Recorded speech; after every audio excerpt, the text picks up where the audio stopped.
बिहार में चुनाव से ठीक पहले मतदाता सूची को लेकर एक बहुत बड़ी हलचल मची हुई है।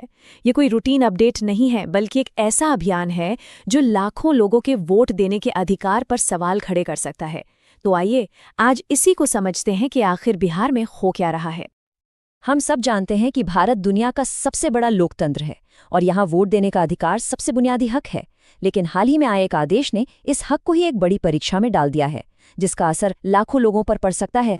चलिए सबसे पहले जमीन पर चलते हैं और देखते हैं कि इस नए आदेश ने आम लोगों के बीच कैसी उथल-पुथल मचा दी है। और ये सिर्फ एक इंसान की आवाज़ नहीं है, बल्कि बिहार के अनगिनत गांवों की यही कहानी है। एक ग्रामीण की ये चिंता इस पूरे मुद्दे की जड़ तक ले जाती है। हमारे पास तो सिर्फ आधार है, चुनाव आयोग जो कागज़ मांग रहा है वो हम कहाँ से लाएं? सोचिए, बिहार जैसा राज्य जहां गरीबी है, बड़ी संख्या में लोग काम के लिए बाहर जाते हैं, वहां लाखों लोग अचानक से दशकों पुराने दस्तावेज खोजने के लिए मजबूर हो गए हैं। खासकर उन समुदायों के लिए जिनके लिए ये दस्तावेज जुटाना लगभग नामुमकिन सा काम है। तो सवाल उठता है कि ये सब हो क्यों रहा है? वो कौन सा सरकारी आदेश है जिसने ये पूरी स्थिति पैदा कर दी है? चलिए समझते हैं। तो इस पूरी प्रक्रिया का एक ऑफिशियल नाम है स्पेशल इंटेंसिव रिवीजन यानी SIR।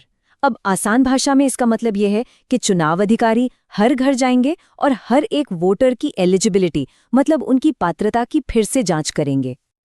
और अब जरा इसकी टाइमलाइन देखिए, जो सच में चौंकाने वाली है। घर घर जाकर हर वोटर का वेरिफिकेशन करने के लिए सिर्फ 1 महीने का वक्त दिया गया है। इतने बड़े राज्य में इतने कम समय में ये एक बहुत ही बड़ी चुनौती है। प्रक्रिया को पूरी तरह से बदल दिया गया है। अब देखिए, हर मतदाता को वोटर लिस्ट में बने रहने के लिए इन सभी स्टेप्स को पूरा करना होगा। और अगर एक भी स्टेप में चूक हुई या डेडलाइन तक कागज जमा नहीं हुए, तो इसका सीधा मतलब है आपका नाम ड्राफ्ट लिस्ट से बाहर। तो कौन से दस्तावेज चाहिए? देखिए, लिस्ट में कई चीजें हैं, जैसे बर्थ सर्टिफिकेट, पासपोर्ट, जमीन के कागजात वगैरह। लेकिन सबसे हैरानी की बात जानते हैं क्या है? आधार कार्ड, जो आज के समय में पहचान का सबसे आम जरिया है, वो इस लिस्ट में है ही नहीं। और यही इस पूरे मामले का सबसे बड़ा और बुनियादी बदलाव छिपा है। देखिए, पहले नियम ये था कि आपका नाम वोटर लिस्ट में है, और अगर सरकार को लगता है कि आप योग्य नहीं हैं, तो ये साबित करने की जिम्मेदारी सरकार की थी। लेकिन अब नियम उल्टा हो गया है।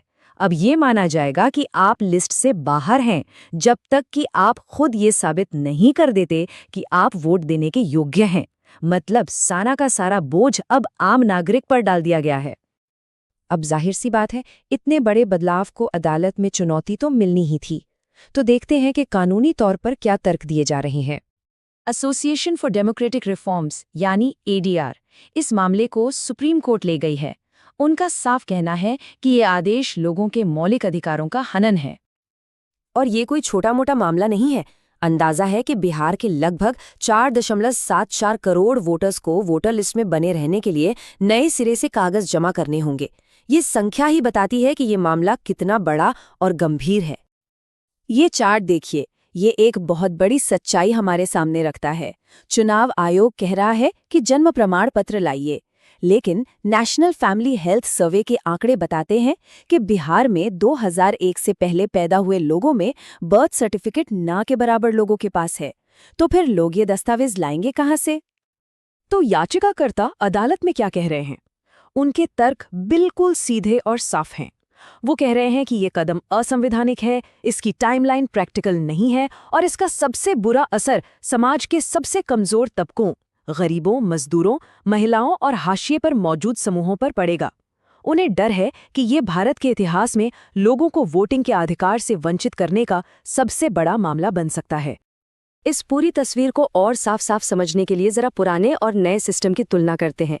देखिए, पुराने यानी स्टैंडर्ड तरीके में समय ज्यादा मिलता था और नाम हटाने का बोझ सरकार पर था।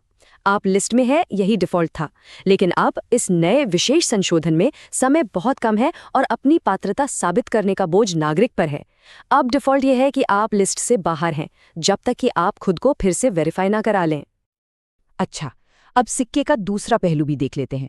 आखिर चुनाव आयोग ने इतना बड़ा और सख्त कदम उठाने के पीछे क्या वजह बताई है? तो चुनाव आयोग का इस पर क्या कहना है? उनका सबसे बड़ा तर्क ये है कि बिहार में इस तरह का डिटेल वेरिफिकेशन आखिरी बार 2003 में हुआ था, मतलब 20 साल से भी पहले। इतने सालों में बहुत कुछ बदल चुका है और इसीलिए एक नई साफ सुथरी लिस्ट बनाना जरूरी हो गया है। आयोग का मकसद है कि जो लोग एक जगह से दूसरी जगह चले गए हैं, उनके डुप्लीकेट नाम हटाए जाएं, शहरीकरण के असर को अपडेट किया जाए और सबसे जरूरी ये पक्का किया जाए कि लिस्ट में सिर्फ और सिर्फ योग्य भारतीय नागरिक ही हों, ताकि एक बिल्कुल सही और साफ सुथरी वोटर लिस्ट तैयार हो सके।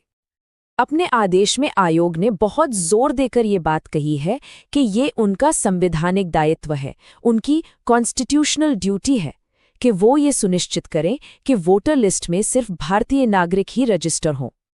तो ये मामला अब सिर्फ बिहार का या किसी एक चुनाव का नहीं रह जाता, ये हमें लोकतंत्र के कुछ बहुत ही बुनियादी सवालों के सामने लाकर खड़ा कर देता है। सुप्रीम कोर्ट ने सालों पहले एक ऐतिहासिक फैसले में कहा था कि चुनाव का अधिकार ही संविधान का सार है और स्वतंत्र और निष्पक्ष चुनाव हमारी संसदीय प्रणाली का दिल है। ये फैसला हमें याद दिलाता है कि आज दांव पर क्या लगा है। एक और अहम फैसले में इसी बात को दोहराया गया था कि एक मजबूत लोकतंत्र की गारंटी सिर्फ और सिर्फ स्वतंत्र और निष्पक्ष चुनावों से ही मिल सकती है। और आखिर में हम इसी बड़े सवाल पर आकर रुकते हैं। एक तरफ वोटर लिस्ट को 100% सही रखने की जरूरत है, तो दूसरी तरफ हर एक योग्य नागरिक को वोट देने का अधिकार सुनिश्चित करने का वादा भी है। कोई भी लोकतंत्र इन दोनों जरूरी बातों के बीच संतुलन कैसे बनाता है? यही वो सवाल है जो इस पूरे मामले के केंद्र में है।